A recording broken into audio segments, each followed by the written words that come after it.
Tout d'abord, permettez-moi de me tourner vers vous, Bernard Lecomte. La mosaïque confessionnelle, spirituelle, religieuse derrière ce conflit, cette guerre russe en Ukraine. Tout d'abord, est-ce que, selon vous, vous qui connaissez très bien ce sujet, est-ce que le Saint-Siège pourrait rejouer son rôle de médiateur comme il l'avait fait, pour ceux qui s'en souviennent, en tous les cas pour ceux qui ont lu et connaissent l'histoire, c'est la fameuse médiation entre le pape Jean XXIII et Khrouchtchev. C'était à l'époque évidemment des missiles cubains en 1962. Est-ce qu'on peut attendre de ce pape-là ce rôle aussi? La réponse est non. Même si le pape François en rêve. Mais la réponse est absolument non. Le pape des catholiques ne peut pas être un médiateur entre des catholiques et des orthodoxes. Il est jugé parti. Il est jugé parti. N'oublions jamais que l'Ukraine, vous parliez de mosaïque. Alors soyons clairs, cette mosaïque, elle est en train de devenir une nation anti-russe, pour être clair. Mais au départ, on a des catholiques dans l'Ouest, il y a quand même 5 millions de catholiques de rite byzantin. Il y a une église orthodoxe ukrainienne dite autocéphale, c'est-à-dire indépendante, tout simplement. Je veux dire l'église majoritaire en Ukraine. Et puis vous avez une deuxième église orthodoxe qui dépend du patriarcat de Moscou. Et ça, depuis très longtemps. Quand je dis très longtemps, c'est le XVe siècle. Cette mosaïque-là, elle forme un pays qui est à la charnière entre, pour faire court, Rome et Constantinople d'un côté, et Moscou de l'autre, c'est-à-dire Moscou, la troisième Rome. Je sais que ça demande de faire un petit peu d'histoire, mais il faut se rappeler ça. C'est quoi la religion à Moscou? C'est la troisième Rome. Rome était tombée à cause des barbares, Constantinople était tombée à cause des Turcs, et au XVe siècle, Moscou s'est proclamé la troisième Rome. On en est encore là, c'est-à-dire que l'espèce de messianisme de l'Église orthodoxe russe, donc celle qui dépend du patriarcat de Moscou, c'est un messianisme qui est incompréhensible pour nous, les Occidentaux. C'est très important de comprendre ça. Rappelez-vous, le 21 février, quand Poutine fait son discours, tout le monde se dit, est-ce qu'il va attaquer, est-ce qu'il va aller jusqu'à Kiev, etc. Le 21 février, Poutine explique, des larmes dans les yeux, qu'on est en train d'attaquer les orthodoxes du patriarcat de Moscou et qu'il faut y aller. C'est quoi les orthodoxes du patriarcat de Moscou? C'est ces Ukrainiens ou ces Biélorusses qui étaient restés dans l'orbite du patriarcat de Moscou après l'éclatement du RSS. Après l'éclatement de l'URSS en 91, ces orthodoxes de Biélorussie et d'Ukraine sont restés au fond des fidèles du patriarcat de Moscou. Ils sont où géographiquement? Alors, les catholiques sont dans l'ouest de Lvov, aux Carpates. Les orthodoxes russes. Les orthodoxes russes, c'est évidemment tout l'Est. C'est évidemment les Russes du Donbass, mais pas seulement, c'est Kharkov, et c'est toute une partie de Kiev. N'oublions jamais aussi, pardon, de ce rappel historique, Kiev, 9e siècle, le baptême de ce qu'on appelle la Rousse. La Rousse, c'est quoi? C'est les Biélorusses, les Ukrainiens et les Russes d'aujourd'hui.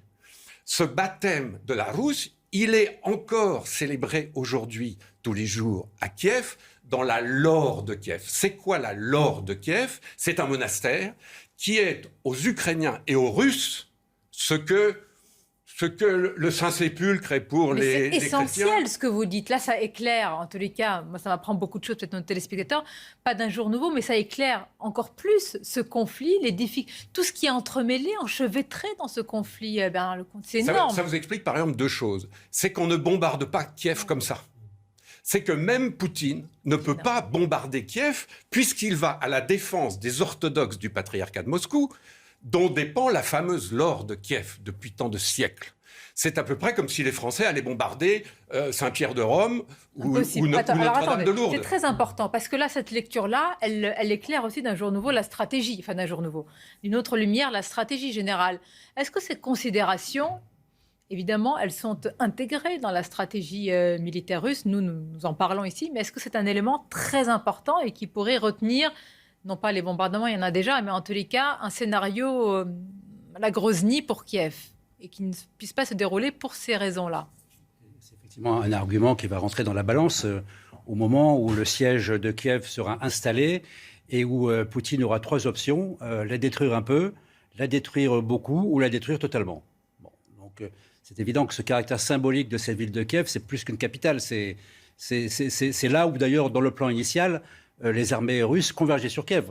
De faire tomber Kiev très facilement, tout devait être facile et finalement tout est difficile. Mais juste encore, Bernard Lecomte, en Ukraine, côté catholique ou orthodoxe, toutes les églises sont unanimes pour dénoncer la guerre. Il n'y a pas... Aujourd'hui, oui, c'est nouveau. Si vous voulez, aujourd'hui, tous ces orthodoxes de la deuxième église dont je vous parlais tout à l'heure, la première, c'est les Ukrainiens orthodoxes, donc, qui sont une église autocéphale et qui est rattachée, comme beaucoup d'églises orthodoxes, à Constantinople. Et puis cette deuxième église qui est russe, en tout cas qui est rattachée à Moscou, au patriarcat de Moscou, qui dépend de Monseigneur Kirill, le patriarche de Moscou, a fait sécession la semaine dernière. C'est-à-dire que trop, c'est trop. Tous ces gens-là avaient beaucoup de vénération pour le patriarche Kirill, mais à partir du moment où le patriarche Kirill est l'homme qui parle à l'oreille de Poutine, presque autant que le chef du KGB... Alors c'est très important, ça, cette sécession. C'est capital.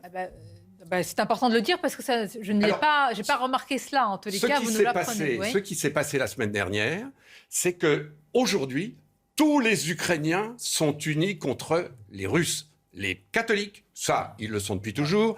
Les orthodoxes ukrainiens, bon, c'était plutôt contre les Russes, mais après tout. Et puis, cette troisième église, les orthodoxes dépendants du patriarcat de Moscou, qui viennent de faire sécession. C'est à peu près comme si les catholiques français faisaient sécession avec le pape. Ouais.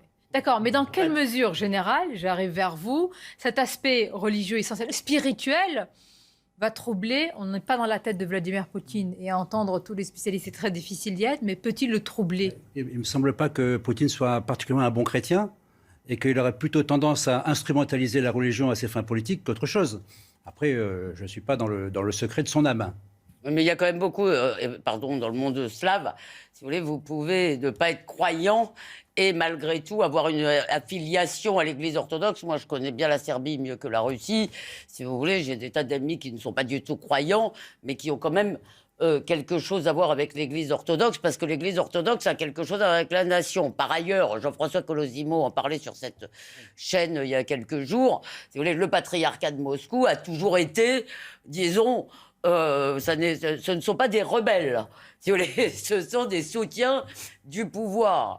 Donc, effectivement, et troisièmement, et ça peut-être, moi ce qui me frappe en fait, mais ça marche à tous les coups dans l'histoire en réalité, c'est que vous avez un pays, effectivement, Sonia l'a rappelé, vous aussi, divisé, enfin morcelé entre diverses affiliations, et paf, vous avez un ennemi qui arrive à faire en quelques semaines, si vous voulez, quelque chose que personne n'aurait réussi à faire de façon volontariste. On va continuer à en parler. Je voudrais justement illustrer vos propos par cet afflux de dons aussi, il faut en parler, aux églises. Et notamment les églises orthodoxes qui reçoivent beaucoup de dons en ce moment. Regardez ce sujet, de Yael Benamou et de Pierre-François Altermat. Dans cette cathédrale de tradition russe, la guerre est dans tous les esprits. Mais ici, pas de discours politique, c'est un message d'unité qui est envoyé aux fidèles russes, moldaves, mais aussi ukrainiens. Nous ne sommes pas là pour soutenir un camp ou l'autre. Dans notre communauté, nous appelons toutes les parties à la paix, à ce respect mutuel, car après tout, il faut le dire, c'est une guerre fratricide. On ne peut pas prendre parti, c'est tout simplement impossible. Sollicitée par ses fidèles, la cathédrale a même lancé un appel aux dons pour aider le peuple ukrainien. Nathalie, d'origine russe, n'a pas hésité. Un don de serviettes hygiéniques, un don de shampoing et de gel douche. J'en ai pleuré beaucoup quand j'ai vu ça à la télé, ça me marque énormément. Une récolte de fonds a aussi été lancée. Cette somme pourrait servir à l'accueil des réfugiés ukrainiens en France. On est russophone, ils sont tous russophones, à 99% les Ukrainiens sont russophones. Nous, on va pouvoir les aider, ne serait-ce qu'en traduisant, les aider avec les démarches, les papiers, etc. Et s'il y a besoin d'aider un peu plus, on les aidera. Cette cathédrale est déjà le point de passage de réfugiés ukrainiens qui viennent d'arriver à Paris. On va parler de cela. C'est essentiel, cette mosaïque confessionnelle. Tout d'abord, le point sur l'information et on revient avec nos invités. C'est passionnant parce qu'on a vu beaucoup d'intermédiaires, de médiateurs en ce moment qui essayent justement de jouer la médiation. Il y a une médiation turque, une médiation israélienne. Là, il y a les premiers ministres, je crois que c'est polonais, tchèque, slovène, Emmanuel Macron. Il y a le chancelier allemand et puis les papes. Alors, non mais ce pape-là, François, non mais c'est vrai, ce pape, vous l'écoutez François, il parle de solidarité, il dit la vérité, et la différence avec peut-être le pape Jean-Paul II, c'était les droits de l'homme, davantage, je le dis sous votre contrôle, je ne sais pas si j'ai tort ou raison. Absolument. Oui, mais c'est une différence, hein. Celui-ci ne compte pas s'engager. Jean-Paul II était polonais, comme vous dites, mais pas seulement. Jean-Paul II, avant d'être pape, était professeur à l'université de Lublin pendant 30 ans. Lublin, c'est la frontière ukrainienne. S'il y a un homme qui connaissait par cœur les affaires ukrainiennes, religieuses, culturelles, historiques, c'était Jean-Paul II.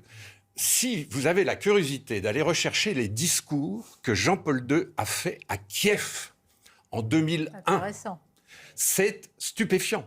Cet homme-là avait tout compris et il avait, on sent, on est en 2001, donc l'Ukraine se cherche, l'Ukraine post-communiste se cherche. Jean-Paul II comprend mieux l'Ukraine que les Ukrainiens. Le discours qu'il fait à son arrivée est époustouflant. Mais je précise que pendant l'arrivée de Jean-Paul II, il y a des manifestations à Kiev contre l'arrivée de Jean-Paul II au nom du patriarcat de Moscou. Rien ne change. Le patriarcat de Moscou est déjà très hostile aux orthodoxes autonomes, indépendants, mais encore plus aux catholiques et à ce pape qui vient faire, dit-il, du prosélytisme. Il veut nous convertir.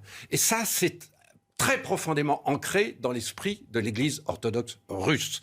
Et ce pape Jean-Paul II a eu des mots remarquables, on ne peut pas les citer ici, pardon Elisabeth, il faut retrouver ces textes-là pour s'en pénétrer, mais il appelle les Ukrainiens, il leur rappelle, c'est pas qu'il les appelle, il leur rappelle qu'ils sont européens. Il faut qu'on retrouve ces discours, parce qu'évidemment, là, c'est essentiel. Évidemment, le pape François n'a pas cette culture. Le pape François, qui est argentin, avec tout le respect qu'on a pour lui... Voilà, non, mais il peut pas être un Européen. Voilà, il ne comprend pas tout ça, voilà. Et on ne peut pas lui en vouloir. Sauf que quand le pape François se dit « je voudrais être un médiateur », il ne peut pas dans cette affaire. Il n'y a que des coups à prendre. Ou alors... C'est pas ça, c'est qu'il n'est pas légitime pour... Non, mais sinon... Ou alors, il faudrait qu'il réussisse, et soyons clairs, ça n'arrivera pas, à convaincre Kirill, le patriarche de Moscou, de venir avec lui à un balcon pour appeler tous les belligérants à la paix. Mais ça n'arrivera pas. J'aimerais vous entendre, vous, parce que la guerre, c'est aussi la diplomatie. On sait très bien que le pape Jean-Paul II, il a vécu dans sa chair 40 ans de communisme en Pologne, donc il sait exactement de quoi est fait le totalitarisme. Et le grand message du pape, ça a été de dire il faut une Europe à deux poumons. Un poumon à l'est et un poumon à l'ouest. Alors, on ne va pas faire l'histoire, mais si on avait fait une Europe à deux poumons, on n'en serait sans doute pas là. Il y a eu plein de raisons pour lesquelles ça ne s'est pas fait. Mais ça, c'est vraiment le message, peut-être que le pape François pourrait également passer. Il faut une Europe avec deux poumons, un à l'est et un à l'ouest. À ceci près, si je peux me permettre, que Jean-Paul II disait il faut que l'Europe, il le disait à Gorbatchev, les deux hommes étaient tombés d'accord là-dessus en 89, 3 semaines après la chute du mur de Berlin. Gorbatchev va au Vatican, rencontre Jean-Paul II, et les deux se mettent d'accord pour que l'Europe respire avec ses deux poumons. Parce que c'était des papes politiques, vraiment dans la médiation. Jean-Paul II et évidemment Jean XXIII, quand j'ai rappelé l'épisode avec Khrouchtchev. Donc on peut s'interroger quand même sur le pape François. Bon. Mais quand même, Bernard Lecomte a donné une bonne raison. Si vous représentez une des parties culturelles, c'est quand même compliqué d'être légitime pour les deux, si vous voulez. Donc, ça me semble...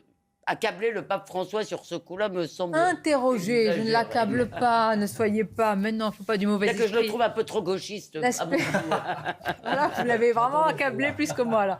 L'aspect militaire dans quelques instants, Général, avec vous. On va continuer à parler de cette mosaïque confessionnelle et de votre livre, Bernard Lecomte, KGB, la véritable histoire des services secrets soviétiques. Vous nous direz aussi, j'ai vraiment envie de savoir pourquoi, quand les renseignements américains ont dit que Poutine allait investir l'Ukraine, pourquoi est-ce qu'on n'y a pas cru? Pourquoi est-ce que c'est le précédent irakien avec les fameuses fioles, l'arme chimique, les armes chimiques qui n'existaient pas en Irak? Est-ce que c'est ce précédent-là qui nous a fait douter? Mais